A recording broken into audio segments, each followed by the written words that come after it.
Bulakom TV filɛbagaw cɛ ni muso Mali kɔnɔ Mali kɔ kan aw bisimila aw ka jɛmukan kɛnɛ kan. Jɛmukan min n'an b'a wele fɛsɛfɛsɛ.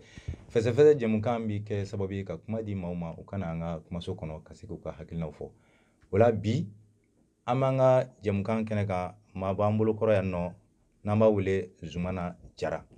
Zumana Jara entreprise dɔ ɲɛmaa don min bɛ wele ko entreprise Zumana Construction et Divers.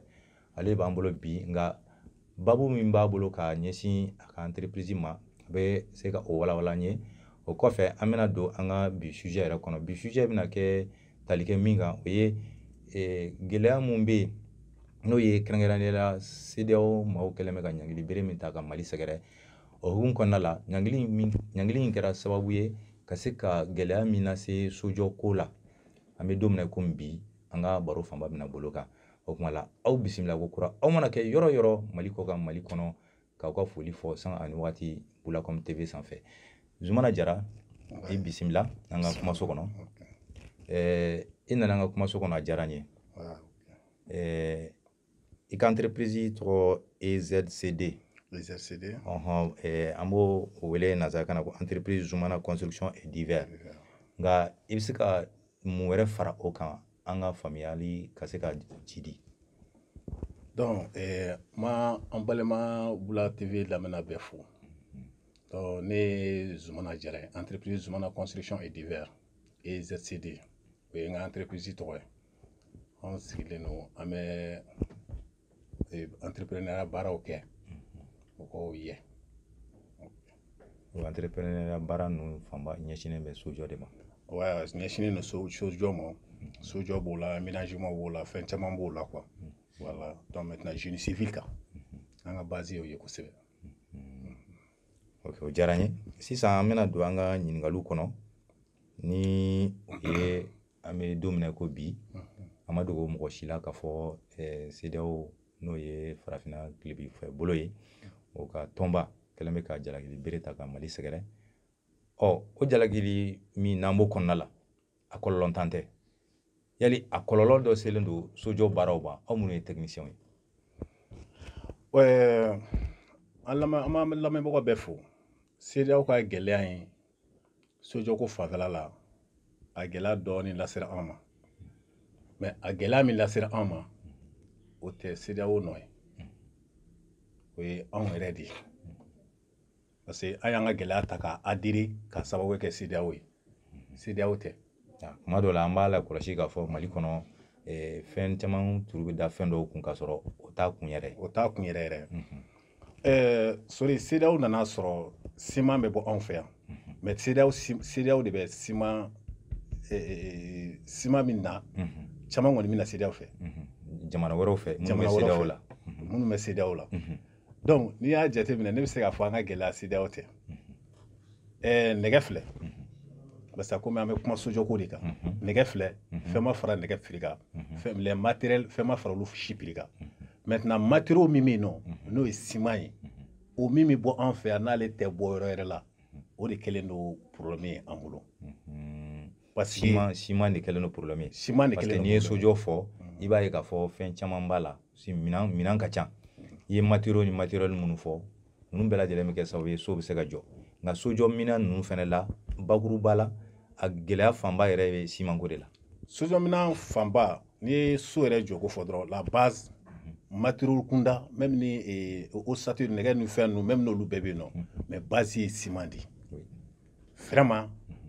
siman ka gɛlɛn anw fɛ yan an filɛ yɔrɔ min na komi bi CEDEAO ka mankan wuli. Donc sori ne ye fɛn dɔ constater simanko parce que base y'ale de ye simanko a ka gɛlɛn mais depuis CEDEAO tɛ parce que siman minnu bɛ bɔ yɔrɔ wɛrɛ la ka na ani siman minnu bɛ bɔ an fɛ yan ka na k'a sɔrɔ CEDEAO tɛ olu siman prix ni ɲɔgɔn cɛ différence ba tɛ yen. Bon alors que dɔw ninnu na. I n'a fɔ joli ɲɔgɔn. Bon ni ko différence ba tɛ yen dɔw la minnu bɛ bɔ Mali la yan nɔ u bɛ se ka 500 ani min bɛ bɔ kɔkan jamana ninnu na 500 bɛ se ka sɔrɔ olu ni ɲɔgɔn cɛ. Bon o tɛ bɛɛ ye dɛ o y'a ni mɔgɔ min bɛ simanko dɔn mais ni mɔgɔ minnu t'a dɔn a bɛ feere olu ma da kelen. Sori CEDEAO ka simanko min kɛlen filɛ CEDEAO fɛ sisan siman tun bɛ feere 19 ani 500 yani CEDEAO ka section ka kɛ. Voilà, n kun bɛna ɲininkali k'o kan a tun bɛ feere da min na fɔlɔ ani bi yɔrɔ 10,000 ni joli. Siman tun bɛ feere 19 ani 500 mais sisan siman depuis CEDEAO ka mankan kɛra siman sina ka kɛ 25 ani 500. 25 ani 500 donc mun b'u ni ɲɔgɔn cɛ a bɛ 6000 bɔ sa kɛ. Min b'u ni ɲɔgɔn cɛ a bɛ 6000 bɔ bon ne t'a dɔn feerefɛn na combien % o bɛ se ka yɛlɛ 100,000 francs fɛn kan surtout 95,000 francs fɛn kan. Bon o ye siman minnu ni o b'an yɛrɛ fɛ yan mun bɛ dilan an yɛrɛ fɛ yan o de prix kɛr'o ye yɔrɔ CEDEAO ta olu tɛ se ka don fɔlɔ yɛrɛ. Ayi min b'an fɛ yan nɔ o de prix kɛr'o ye. Min b'an fɛ yan u bɛ k'o di 29 ani 500 mais semaine min filɛ an filɛ semaine min na là où on est maintenant an bɛ semaine min na sisan u b'a di 24 ani 500 donc n'i y'a jateminɛ o tɛ CEDEAO ye o ye anw yɛrɛ de ye an ma k'an yɛrɛ fɛ de sinon normalement CEDEAO n'o y'a sɔrɔ ko siman de bɛ ka bɔ CEDEAO jamana na ka na trafic ou bien fɛn sugu dɔ kan an bɛ se k'a fɔ ko gɛlɛya bɛ sirako ni a nacogoko la mais siman bɛ ka bɔ an yɛrɛ de fɛ Mali la yan jo Kaye Jamu siman bɛ ka bɔ olu de ye donc n'i y'a jateminɛ anw ka gɛlɛya man ka siri siman ko gɛlɛya man ka siri CEDEAO ko la siman ko gɛlɛya min bɛ siri CEDEAO ko la o ye quantité de a hakɛ effectivement CEDEAO ka gɛlɛya kama an mago bɛ hakɛ min na anw t'o sɔrɔ mais o hakɛ sirilen tɛ prix la o hakɛ man ka siri prix la parce que e b'a jateminɛ k'a sɔrɔ CEDEAO tɛ CEDEAO ka mankan in ma kɛ siman bɛ feere 19 ani 500 o tɛ taa bɔ kɔfɛ ka na transport b'a la u bɛ dédouanement sara exo ni critique ka taa fɛn caman b'a la quoi donc maintenant u bɛ feere 19 ani 500 CEDEAO ye frontière datugu dédouanement tɛ yen nɔ maintenant taxe kɔni o ye sarali ye diyagoya ye mais fɛn est-ce que jamana dɔ de fara siman taxe kan n'o de la ni siman feerelaw ye siman augmenté wa donc vraiment ne ma fɛn faamu a yɔrɔ la siman kɔni prix cayara. mais yali siman a sɔrɔli ko la sisan n'i ye a wagati tɛmɛnenw jateminɛ fɔlɔ k'a sɔrɔ CEDEAO ka gɛlɛya tɛ siman tun bɛ sɔrɔ yɔrɔ minnu na dépôt minnu na siman feere yɔrɔ minnu na walima kɛnkɛyiriba minnu na est-ce que a bɛ sɔrɔla o yɔrɔ kelenw na sisan nin cogo la wa ka a n'a dɔ ka fara sɔngɔ kan walima minnu tun b'a feere ka kɔrɔ ni caman y'i sen bɔ a feereli la o de bɛ se ka gɛlɛya in ɲɛfɔ. siman bɛ sɔrɔ a bɛ sɔrɔ siman bɛ yan siman bɛ fan bɛɛ mais quantité o de tɛ man ca fan bɛɛ dɔɔni min sɔrɔ ka baaraw kɛ mais o dɔɔni min sɔrɔ o de tɛ ka bɔ yɔrɔ la o bɛ ka bɔ yan bon diyagoya y'o ye o ni e ka fɛn bɛ bɔ produit bɛ bɔ jamana wɛrɛ la ka na n'a ye ni sera datugura min na o bɛna fara e ta min kan min na nata bɛ jɔ donc maintenant min bɛ e fɛ yan nɔ o de bɛ bɔ o de bɛ an ni mɔgɔw ni ɲɔgɔn cɛ donc pour que ne bɛ se ka f'i ye n ko siman n ko gɛlɛya dɔw b'a la dɔ tun bɛ se ka fara prix kan ni yɔrɔ minnu yɔrɔ caman na n'an bɛ se k'olu kumaw fɔ o kun y'a ye ni carburant CEDEAO tun bɛ carburant ko ninnu fɛn ninnu na donc maintenant o de la bɛ se ka fara kan mais carburant ma changer carburant bɛ n'a nacogo la usine b'a ka production k'a produit cogo la kun jumɛn de la 6000 bɛ taa fara 19 fɛn kan ou bien 5000 bɛ taa fara 19 fɛn kan sori a preuve caman bɛ n bolo siman bɛ feere yɔrɔ minnu na 24,000 bi ou bien 24,000 ni 500 o kɔni o ni dugumana cɛ n'i ko k'i b'a sɔrɔ la o ye ɲɛnakalali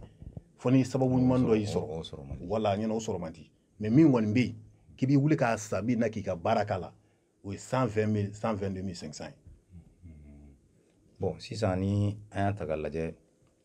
o kɔlɔlɔ in yali o jɔyɔrɔ yera sojɔ baaraw la est-ce que sojɔ ɲɔngirilen don sisan wa a baaraw fanga dɔgɔyalen don nin wagati in na. sojɔ ɲɔngirila jusqu'à 80%. sojɔ ɲɔngirila jusqu'à 80%. sojɔ n'i y'a da 100 n'i y'a da 100 sarada o 100 sarada ye sojɔ ɲɔngirila ni 80 ye parce que a bɛɛ jɔlen don ko siman ko. siman sɔngɔ yɛlɛla. siman sɔngɔ yɛlɛla bon ni siman sɔngɔ yɛlɛla commerçant minnu bɛ siman feere tantɔ ni siman sɔngɔ yɛlɛla ouvrier bɛ jɔ o diyagoya o. bon ne kɔni fɛ sisan siman ko kan ka ɲɛɲini ɲɛɲini cogo la k'a sɔrɔ nin tɛ quoi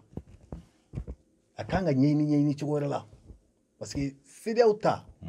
o y'a ye minnu bɛ bɔ CEDEAO jamana kan min b'an fɛ yan nɔ jamana ɲɛmɔgɔw fana b'an nɔ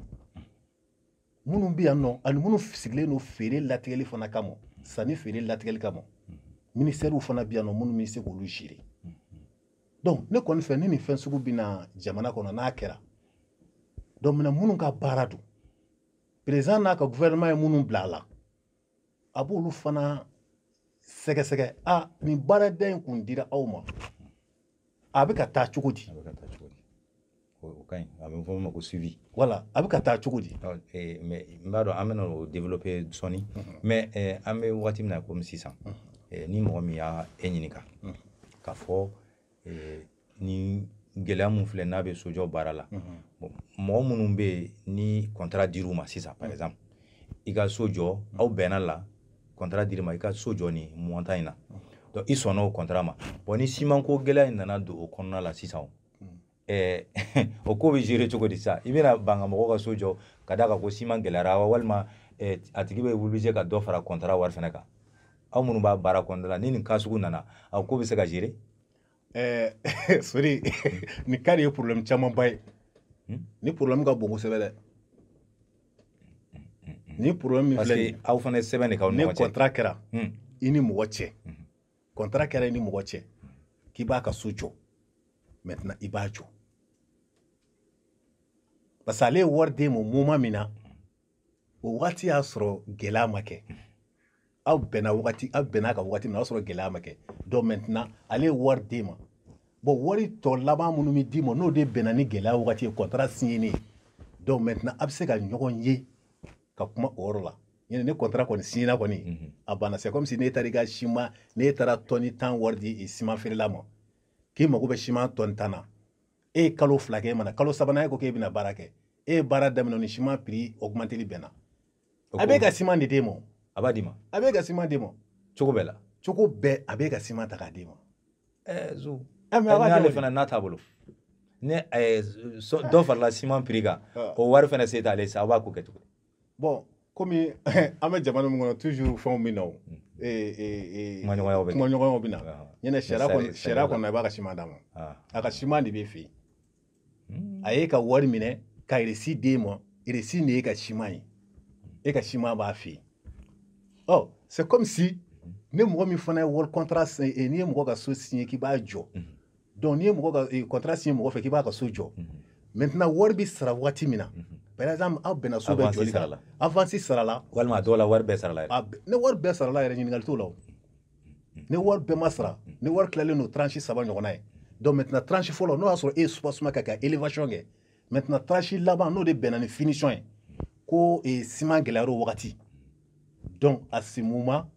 i ni fɛntigi bɛ se ka kuma dɔɔni ɲinɛ n'a wari bɛɛ sara ale kuma t'a cɛ a mago b'a ka baara kɛlen ɲuman de la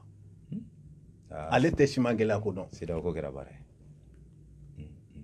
sori n ko an kana to k'a fɔ CEDEAO don sa a yɔrɔ bon souvent tiɲɛ yɛrɛ la nin yɔrɔ ninnu dɔw mɔgɔw da delila nin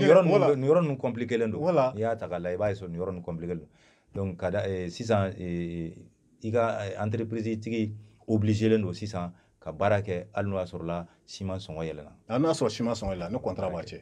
donc o kɔni ale b'o perte kɔni ale bɛ jɛn n'o ye sa o bin bɛ kɔni bɛna ale kan o de ye entreprise ka perte ye maintenant ni wari bɛɛ kɔni sarali depuis gɛlɛya ma kɛ donc i b'a accepter diyagoya tiɲɛ yɛrɛ la donc sisan an bɛ min fana fara o kan sori CEDEAO ko in an k'a laɲini k'a bɔ an yɛrɛ la quoi k'an ɲinɛ kɔ k'an ɲinɛ kɔ sacrifice kɛ voilà k'an yɛrɛ nindi k'an yɛrɛ la ɲinɛ kɔ même ne carburant kun gɛlɛyara sori i tun bɛ mɔgɔ sɔrɔ ka dɔ tun b'a f'i ye ko bɔgɔ sɔngɔ yɛlɛla ko CEDEAO don an tɛ kabako ma dɛ kana filɛ bɔgɔ ni kulu ninnu bɛ ci an fɛ mɔgɔw bɛ fɛ ka i profiter CEDEAO ko in na de ka ko bɛɛ da CEDEAO ka fɛn bɛɛ da CEDEAO sen bɛ min na o CEDEAO sen tɛ min na o CEDEAO ka sanction yi a fɛn dɔw bɛ yen a bɛ se ka s'an ma o kɔlɔlɔ bɛ se ka i n'a fɔ i ye carburant mun fɔ mais ni carburant tɛ caman na o dɔw tɛ CEDEAO nɔ ye donc o la sisan an bɛ yɔrɔ min na komi sisan ni mɔgɔ min y'a e ɲininka ko nin gɛlɛya ninnu an bɛ se ka fɛɛrɛ sɔrɔ o la wa e mun sɔrɔ ka fɔ an bɛ se ka fɛɛrɛ sɔrɔ gɛlɛya ninnu na fɛɛrɛ camanba de bɛ gɛlɛya in na CEDEAO ka fɛn bɛɛ ko tɛ dɛ an bɛ siman ko problème min na fɛɛrɛba de bɛ sɔrɔ a la siman exo dilen don mɔgɔ minnu ma siman bɔn dilen don mɔgɔ minnu ma olu man ca siman bɔn dilen tɛ commerçant bɛɛ ma minnu bɛ taa usine ka bɔn bɛ minnu bolo olu man ca maintenant état de b'a lajɛ sisan maintenant komi bɔn bɛ aw bolo an y'a sɔrɔ détaillant bɛ k'a di nin na maintenant bɔn bɛ aw minnu bolo CEDEAO ko kama aw de ye gɛlɛya kɛ wa ou bien aw ka gɛlɛya bɔra min ka se a ka détaillant ma ne fɛ o de kan ka ɲɛɲini maintenant n'o y'a sɔrɔ gɛlɛya bɔlen don grossiste ninnu na ka se détaillant ninnu ma donc maintenant état b'a sigi a n'olu bɛ kuma ɲinɛ grossiste tɛ se ka taa di détaillant ma nɔgɔya la détaillant ka sin ka 5000 6000 fara o fɛn kelen prix kan o tɛ se ka kɛ cogo si minnu bɛ grossiste di u yɛrɛ bɛ détaillant ninnu ka fɛn bɛɛ dɔn k'a ban ko dogolen tɛ donc maintenant ni nin sugu kɔni bɛ yen sigi ka kuma de bɛ kɛ jamana ɲɛmɔgɔw b'a ɲini commerçants ni usine tigiw fɛ u ka sigi ka kuma mais CEDEAO ko nana nin yɔrɔ in na aw ka impact ye jumɛn ye ni gɛlɛya kɛra donc a y'a ɲini aw ka lafiya kɛ gɛlɛyadenw ma jamanadenw ma a ye lafiya dɔ kɛ jamanadenw ma u bɛ se k'u ka kow ɲini u bɛ se k'u ka minɛnw sɔrɔ cogoya min na ka baara kɛ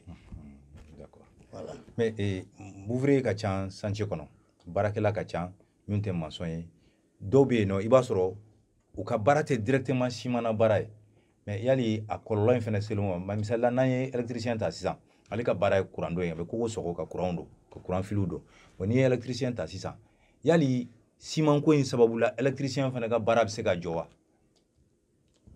siman ko sababu la parce que siman de ye élévation ye n'i y'a ye plombier bɛna baara kɛ a b'a don élévation de la n'i y'a ye électricien bɛ baara kɛ a b'a don élévation de la donc c'est pour cela an siman de ta k'o kɛ base ye ale siman kelen kama ouvrier bɛɛ bɛ jɔ a bɛɛ bɛ jɔ a bɛɛ i mana so baarakɛla ta k'a lajɛ ouvrier bɛɛ bɛ jɔ karodala b'a la menuisier b'a la nin bɛɛ lajɛlen ka baara bɛɛ jɔ bɛɛ lielen bɛ siman bɛɛ lielen don siman de la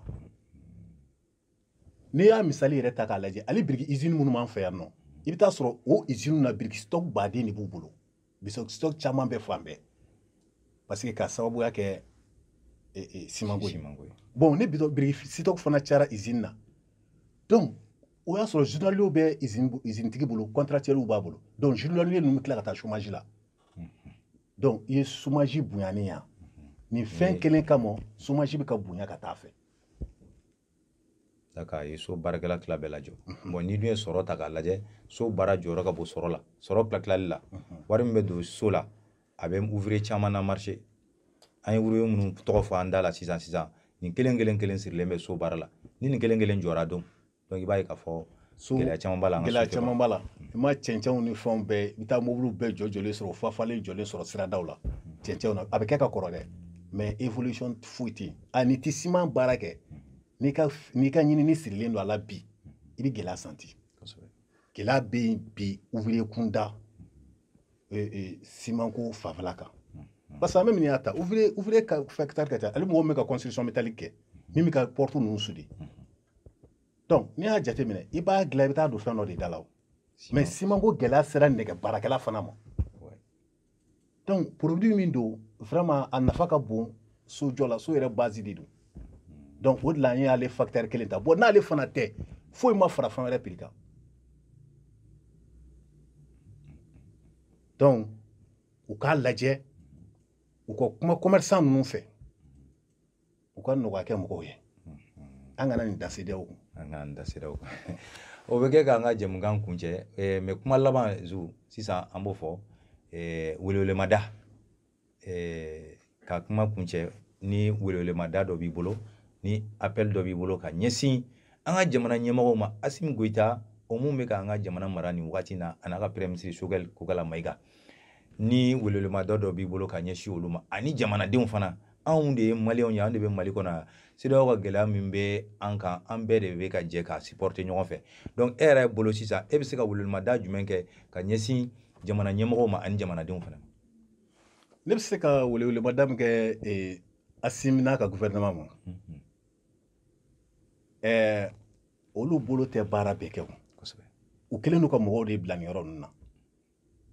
u kɛlen n'u ka mɔgɔ bila commerce fanfɛla la ministre de commerce fana bɛ yen ale fana ka